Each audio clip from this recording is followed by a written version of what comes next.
Bienvenue sur ma chaîne Sweet Patty BM. Si tu es nouvelle, si tu es nouveau, n'oublie pas de t'abonner. Surtout, activez la cloche pour recevoir les notifications.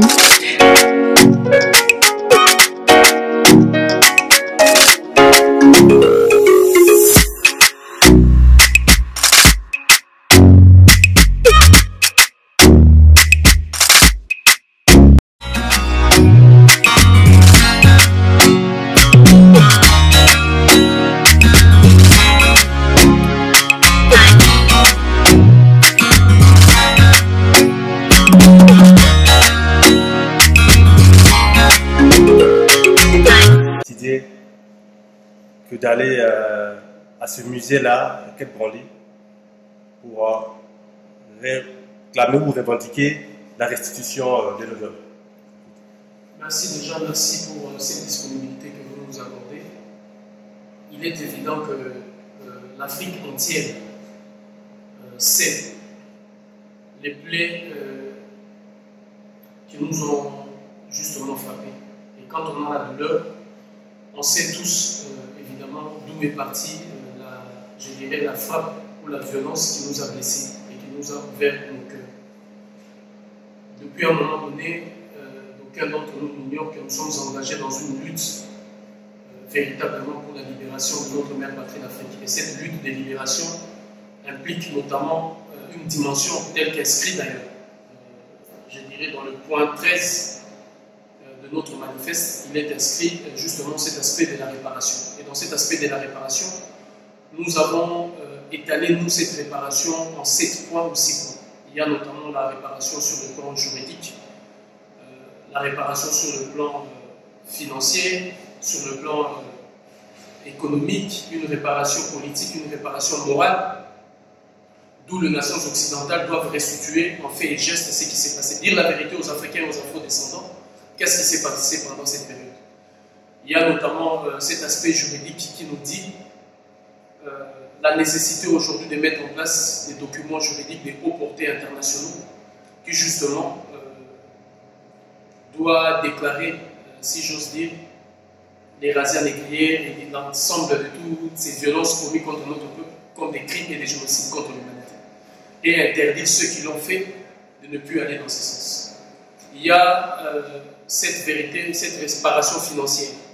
Et dans la réparation financière, justement, c'est là que on comprendra la deuxième partie de notre action. Parce que la première partie est que nous sommes allés justement récupérer ce qui nous appartient. Ce qui nous appartient parce qu'on sait, tout Africain sait, de 1880 à 1960, le patrimoine culturel, spirituel, intellectuel de l'Afrique a été pillé. Ces patrimoines, c'était, si vous voulez, le socle même de la concorde, de la paix, de la quiétude, de la sérénité dans l'ensemble de nos sociétés.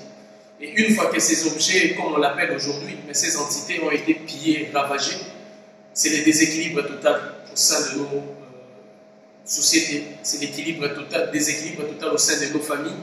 Donc notre démarche était dans une première approche de chercher à aller justement récupérer ce qui nous appartient. Je rappelle qu'il y a quelque temps, le président de la République française en exercice a mis en place une commission qui en réalité était censée trouver les voies et moyens pour pouvoir restituer, ou je ne sais pas qu'est-ce qu'il en était dans leur esprit, restituer ou engager une discussion avec l'Afrique. Ce qui nous a choqué, c'est que les voleurs qui détient nos biens se permet lui-même encore de mettre une commission en place sans l'Afrique, sans les Africains, de décider par lui-même. Et quand je dis par lui-même, c'est-à-dire avec ses agents, ses commissionnaires, parce que ceux qui ont travaillé dans cette commission en question, et qui ont décidé de restituer à l'Afrique 40 000 pièces qui se trouvent au sein du musée de Quai Branly.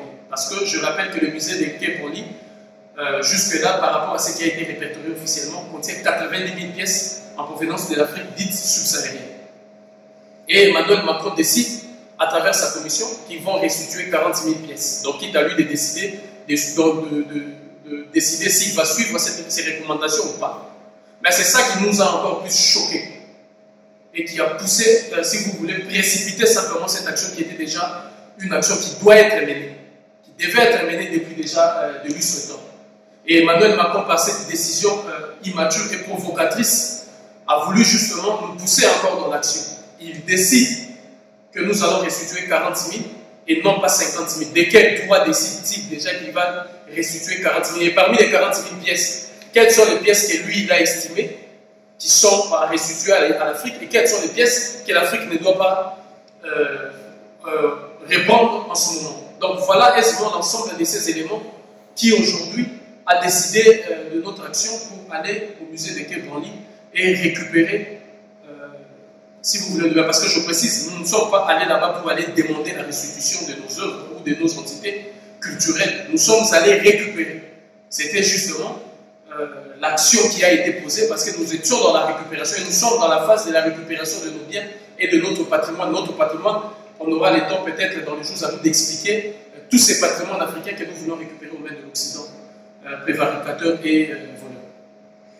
Alors, qu'en est-il aujourd'hui justement de cette action, les rhétoriques, je veux dire, et qu'est-ce que peuvent penser les Africains de partout qui ont bel et bien ce musée? Tous les Africains doivent être à la fois fiers et doivent se sentir interpellés par l'acte qui a été posé. Cette interpellation qui doit leur pousser aujourd'hui à prendre des dispositions qu'il faut pour qu'ensemble nous allons récupérer ce qui nous a été injustement pris. Ce qui nous a été injustement pris parce que nous avons fait ce que tout le monde devait faire et que tout le monde est capable de faire. Justement parce qu'en ce moment-là, c'est nous qui étions là. Et nous avons porté la voix non seulement de ces Africains qui sont vivants et Africaines qui sont vivantes, mais aussi de ces Africains et Africaines qui viendront dans les jours à venir. Mais aussi de ces Africains et Africaines qui sont passés, nos prédécesseurs qui, avant nous, ont mené ces combats. Ces combats, rappelez-vous, sur le plan diplomatique, le président Mobutu est allé le 4 octobre 1973 sur la tribune de l'Organisation des Nations Unies pour demander à travers une résolution, qu'une résolution soit votée pour que tout ce qui est œuvre d'art et tout ce qui est patrimoine culturel de l'Afrique nous soit restitué.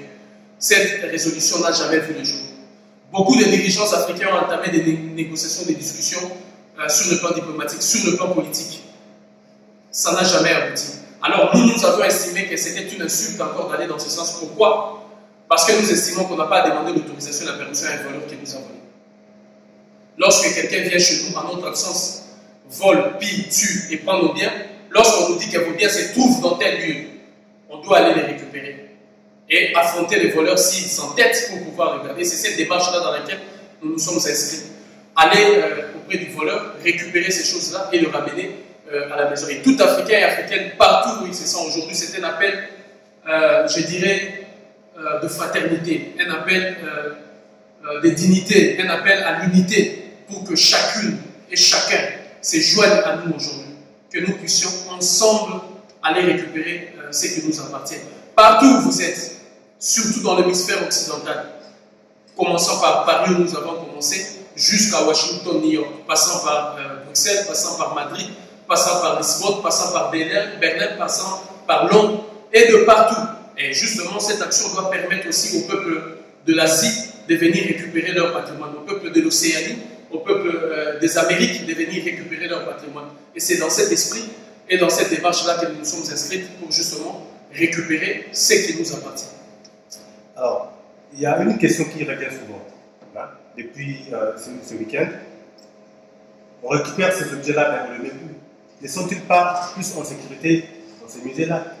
Première question, c'est qu'avant que ces œuvres-là et tous ces patrimoines intellectuels-là n'arrivent en Europe, ça s'est trouvé où? En Afrique.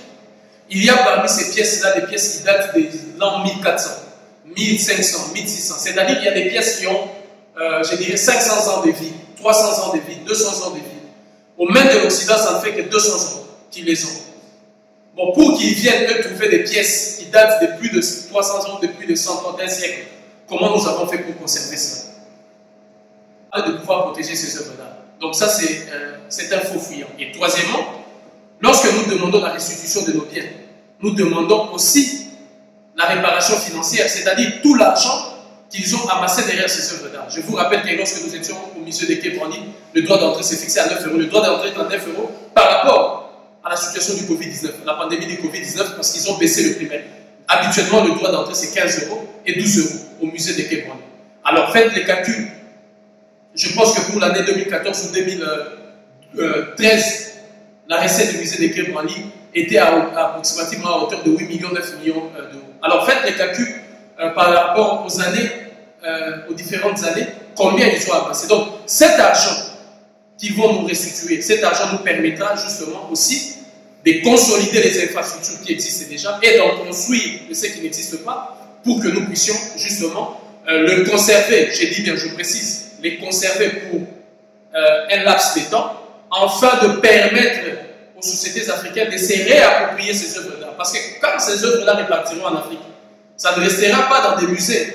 Nous allons les conserver dans ces milieux-là pour un petit moment et ensuite, il faut, si vous voulez, favoriser leur réintégration dans la société. Il faut que ça reprenne vie, c'est-à-dire aux différents de nos associations, aux différents de nos organisations et groupements politiques, culturels, associatifs, et que les communautés des villages se réapproprient de nouveau avec l'expertise de la plupart des historiens et des scientifiques africains qui vont accompagner, si vous voulez, la réintégration de ces œuvres au sein des sociétés africaines. Voilà la démarche dans laquelle nous sommes inscrits. Alors, beaucoup disent qu'au jour d'aujourd'hui, les États africains ont des dirigeants. Alors, d'où tirez-vous cette légitimité qui est d'aller revendiquer ces œuvres? L'esclavagisme, depuis, a été aboli par les Occidentaux, ici. Et depuis 1960, quasiment tous les pays africains ont leur indépendance, c'est-à-dire qu'ils ont retrouvé leur souveraineté, je dirais, avec leurs dirigeants. Est-ce la faute du colonialisateur que l'Afrique d'aujourd'hui peine à se mettre debout? Il y a deux choses. D'abord, je réponds sur la question de la légitimité. Je m'aimerais rappeler une chose. Ces œuvres d'art ont été pillées, toutes ces entités-là ont été pillées entre 1880 et 1960. De 1880 à 1960, il n'y avait aucun État, aucun pays africain. C'était des territoires détruits justement. Là, cette période-là, si vous voulez, les spécialistes l'appellent l'hypercolonialisme. Pourquoi? Parce que les royaumes, les entités telles que le royaume des empires venaient d'être détruites. Et en ce moment-là, il n'y avait plus rien. L'Afrique vaguait comme ça, divaguait. Il n'y avait plus de structures qui géraient l'Afrique. Donc, c'était le marché où tout le monde pouvait se servir. Première des choses. Deuxième des choses, il y a parmi ces œuvres-là des œuvres qui appartiennent aux clans, aux familles, aux tribus. D'ailleurs, vous remarquerez dans ces pièces-là, moi j'ai retrouvé ce qu'on appelle, c'était ce qu'on appelle les kivemba. Il y a un bonhomme assis tailleur et les mains allongées. C'est-à-dire que on dit souvent en Kikongo qui a l'amour profond de Zinkapi. C'est-à-dire étale des mains et assis tailleur. Je suis disponible pour le peuple et je suis disponible pour les autorités. Ce patrimoine appartient à la lignée des Toumba Vemba. Ça n'appartient ni à l'État congolais, ni au pays, mais appartient justement à, si vous voulez, à la tribu de Toumba Vemba. Donc, il y a des clans, des familles, des lignées qui sont propriétaires de ces avoirs. Même quand ces œuvres-là vont revenir en Afrique, justement, les clans, les familles vont s'asseoir, les groupements, c'est-à-dire culturels, par exemple, je dirais l'association des tels peuples, le groupement de tels peuples vont s'asseoir avec des autorités étatiques des différents États et pays africains pour discuter de l'avenir de ces œuvres-là. Qu'est-ce qu'on fera et comment on va procéder. Donc, il y a cette légitimité. La deuxième légitimité, c'est une légitimité, je dirais, juridique sur le plan international. Notamment, il y a différents instruments juridiques qui nous permettent à nous de veiller, d'abord de disposer de nous-mêmes. Disposer de nous-mêmes, pourquoi? Parce que tous ces avoirs-là, en tant que peuple, nous avons le droit de disposer de nos richesses, de disposer de nos avoirs et de disposer de nos biens. Première des choses. Et deuxième des choses, en tant que communauté, notre destin est lié aussi avec, si vous voulez, notre patrimoine et notre richesse. Et c'est à nous, et il ne revient qu'à nous de décider à qui nous confions la garde de nos richesses. Pour une forme encore de légitimité, cette légitimité est, si vous voulez, politique. Depuis que les nations africaines vont accéder à leur souveraineté, comme vous énumérez à leur indépendance, il est tout à fait logique d'abord sur le plan moral, sur le plan de l'éthique et sur le plan du respect du droit international et du respect des droits des peuples que les nations occidentales et européennes, de même, avant même que l'on ne fasse la démarche d'eux-mêmes, qu'ils puissent avoir la noblesse et l'élégance, si vous voulez, politique et diplomatique de bien vouloir restituer ces biens. Et enfin, notre légitimité, nous la tirons de ces combats pour lesquels nous sommes engagés. Nous avons repris les flambeaux de nos prédécesseurs. Parce que ce que nous sommes en train de faire, ce n'est pas simplement nous qui commençons, c'est parce qu'avant nous, il y a eu tous ces dignes fils d'Afrique et toutes ces dignes filles qui, avant nous, ont commencé ces combats, qui ont crié haut et fort la restitution de nos œuvres d'art. Je vous citais ici la démarche entreprise par le président Mobutu. Je vous citerai nommément de président de Sankara, Lumumba, je vous citerai Simon Kimbangu, je vous citerai tant de figures africaines, de Marcus Garvey, tant de figures africaines et de la diaspora qui, ensemble, ont commencé ces combats. Et nous sommes venus après eux. Cette légitimité vient du fait que nous reprenons le combat de nos prédécesseurs. Donc, voilà, à notre humble avis, et en tant que citoyens du monde, nous sommes aussi là pour veiller à ce que justice soit faite. Et cette justice, parce que le peuple d'Afrique a été privé de ses biens de manière injuste. Il y a eu des crimes, des génocides. Parce que ça, c'est la seconde étape. Ces œuvres d'art-là démontrent simplement qu'il y a eu crime et génocide. Ce sont, si vous voulez, des pièces à conviction qui démontrent qu'il y a eu crime et génocide vis-à-vis du peuple africain pour leur déposséder de ses biens. Donc voilà tout cet ensemble de légitimités dont nous disposons pour justement aller. Et il y a la légitimité populaire, vous n'avez qu'à remarquer comment est-ce que le peuple africain de partout, dans tous les 4 coins du monde et de l'univers, ont salué vivement cette action d'aller aujourd'hui récupérer ce qui nous appartient. Alors. Et c'est serrer les coudes avec nous, nous soutenir sur le plan juridique, nous soutenir sur tous les plans, être avec nous moralement, physiquement, pour qu'ensemble nous rentrons dans la bataille. Parce que lorsque Simon Kimbangu avait crié, c'est Simon Kimbangu qui avait crié. Mais c'est le peuple qui portait la volonté qu'avait exprimée Simon Kimbangu. Lorsque Duti Boukman avait crié, c'est Duti Boukman qui avait crié. Lorsque Oumniobé avait crié, c'est Oumniobé qui avait crié. Lorsque Thomas Sankara avait crié, c'est Thomas Sankara qui avait crié. Mais c'était la volonté et, si vous voulez, les aspirations profondes de l'ensemble de notre peuple. Et ces peuples-là doivent se mobiliser de manière unanime pour qu'ensemble nous puissions aller dans ce sens, pour que justement leurs craintes ne deviennent pas réalité. Qu'aucun d'entre nous ne puisse perdre sa vie, qu'aucun d'entre nous ne puisse tomber, sûrement avec leur appui à tous, et que chacun s'associe à nous, nous irons tellement loin. Et il y a aussi un point qu'il faut soulever, c'est un point stratégique. Lorsque nous allons dans un musée, dans un endroit pareil, si nous étions à 50, à 10, à 20, croyez-moi, il allait être difficile pour poser cet acte. On aurait pu même nous empêcher de rentrer parce qu'il était difficile, il serait facile de décerner justement qu'est-ce que nous sommes venus faire. Donc il était discuté de façon assez stratégique pour que nous puissions rentrer et poser cet acte.